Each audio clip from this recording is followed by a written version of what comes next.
It's the last of the Arbor Ales for this month. This is an Arbor MEGS BOMB. Pint can with Simcoe, Mosaic, Ekuanot and Galaxy hops. But what's it going to be like?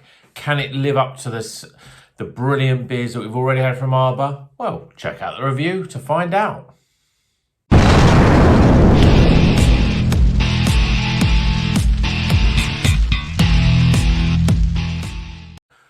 Welcome back to Rocker's Beer Review. Well, we're on the last beer that we've had this month for Arbor, and to be honest, it's a brilliant brewery. I'm really glad that I've tried these, and I want to try more from Arbor. Apparently, they've got a brand New England IPA coming out next week, so I'm excited to try and get hold of that. But this is a MEGS bomb. I'm trying to work out why it's called a MEGS bomb. It's got Simcoe, Mosaic, Ekuanot, and Galaxy. I know what it's called, a MEGS bomb. M being Mosaic, E being Ekuanot, Galaxy being the G, and S for Simcoe, MEGS. So, MEGS bomb. 1 pint can. This is a, what do we call this? Is it an IPA, Pale Ale? Let's tell us what it is. American Pale Ale. It's American Pale Ale, so we're probably going to get more on the way of the sort of West Coast sort of flavours. But it's 4.7%. Let's get it cracked open into a glass, see what it's all about. See if it's if it can live up to the massive Azaka. That's definitely the best one. Session IPA, the 00, that was pretty good as well. But you know, I'm interested now. Now I'm thinking American Pale Ale. I'm thinking it's going to be a bit more West Coasty. Although I wouldn't say it's got big West Coast sort of hops in it. But beer in a glass, definitely a lot darker than your normal sort of New England style. So a very orangey, 1-2 fingers of head there. Pretty tightly compacted. You can see quite a lot of the carbonation rushing up the bottom of the glass there. Yep, looks a little bit darker than your normal IPA. Let's see what the aromas are like. Let's get it poured out properly into a glass so we've got a proper pint load of it. Yeah, I'm getting a lot of sort of orange and a little bit of pininess on there, on the aroma. Yeah, I mean, it's orange and passion fruit, I think, are the big sort of aromas, and I expect the taste to be quite similar. But let's see what it's like. Cheers, everyone.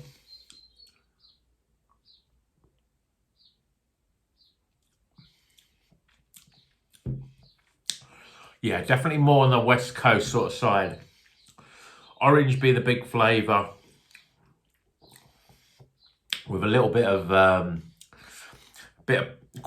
say a little bit of passion fruit, and then there's also this sort of fairly sort of piney pine needle sort of flavour in there as well.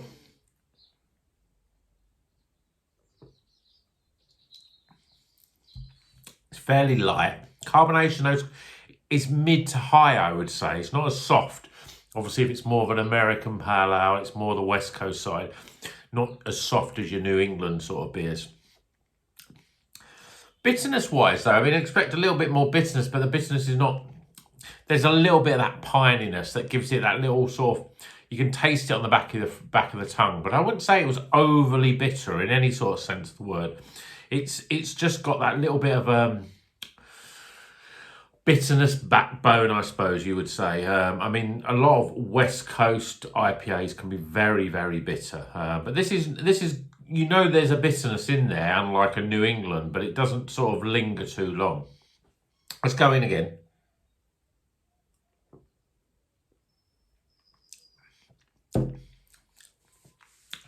It's a pretty good beer, though. I mean, there's lots of juicy flavours. Oranges, tangerines, a little bit of sweet orange in there as well. And you got this sort of passion fruit flavour as well that just sits there. But I always find that passion fruit and orange, they can be quite similar in terms of their flavour profile. And you've got that sort of bit more passion fruit, which I think gives a slight more bitterness.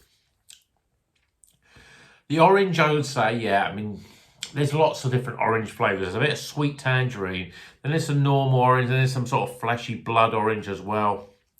With a little bit of, with passion fruit sort of wrapping that up. And then you get a little sort of, a very little subtleness of pininess, a little bit of bitterness.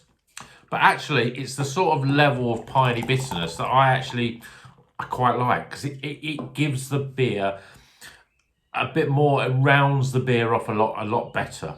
It's, you know, to some it could be a bit more of a traditional sort of IPA, but I'd say it's a bit more fruitier than that though. There's definitely lots of orange flavours in there, and I think they've just kept the bitterness just at the right sort of level. It's another great beer, and sort of beer that you enjoy all that more because it's in a big pint can. But let's get some scores.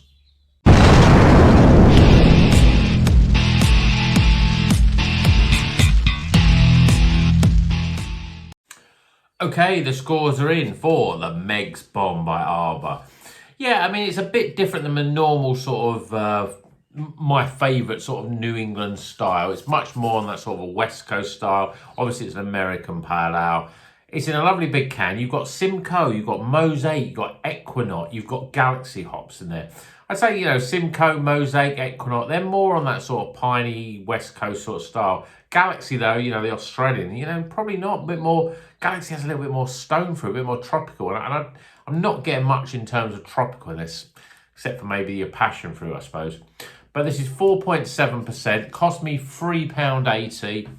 Still great value for money. It's still a really good beer. But we start off with aroma. Well, the aroma was very much in that sort of American pale ale, West Coast pale ale, IPA, whatever you want to call it. Certainly more on that west side in terms of you get much more bigger hits of oranges and passion fruit. You've got a little bit of pininess that you can smell there, that sort of resinous sort of piney sort of aroma there. Earthiness, but it's not massive, that you know it's there, but really you're getting a lot of orange and lots of different profile of orange in terms of aroma, but it's really pleasant. I'm giving it 13 though for aroma.